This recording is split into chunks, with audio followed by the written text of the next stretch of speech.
早前澳門博監局公布，澳門5月份賭收錄得226億元，較舊年同期上升6.7%，比4月份大約198億元增加13.7%，受惠於內地5·1黃金週假期嘅加持，創下疫情後最高嘅5月份單月賭收。根據柯煙從業界渠道所得，但係未經官方審計確認嘅數據顯示，5月份中場殺數前3甲排名正式洗牌。雖然澳門銀河依然穩坐龍頭，但係本月最大嘅亮點無疑係美斯美高梅憑藉強勁嘅營銷攻勢，單月斬獲18.9億元，成功反超永利皇宮，逆襲奪得本月嘅亞軍。5月份銀河走勢依然強勁，黃金週加上舉辦多場嘅演唱會，令到銀河人流同中場殺數都豬籠入水。中場殺數錄得29.8億元，排喺榜首，比4月份嘅26.8億元增長11.2%，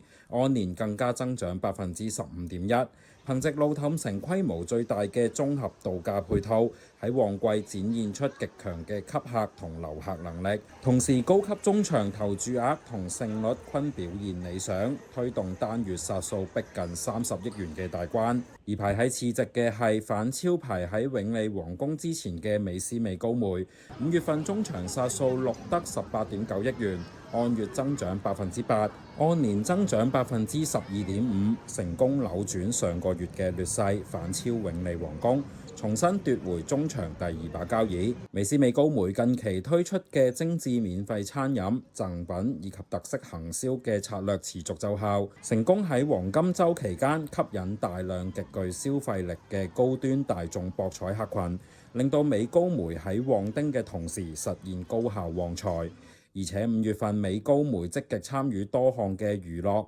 藝術盛事聯動，為路氹項目注入源源不絕嘅多元客流，成功將非博彩活動嘅人氣精準流到博彩中場，帶動整體殺數按月、按年雙雙實現強勁嘅增長。喺相較之下，主打頂級奢華嘅永利皇宮喺5月份就有所回落，按月出現9.3%嘅跌幅。5月份中場殺數錄得16.6億元。按年就仍然維持喺基本盤，未能夠守住4月份嘅亞軍寶座，因為按月回落而被美斯美高梅超車，本月屈居季軍。總括而言，5月份銀河中場佔澳門總賭收大約13.18%，排第2嘅美斯美高梅中場市佔約8.36%。第3名嘅永利皇宮就佔7.34%。上述嘅數據最終均以博企官方公佈為準。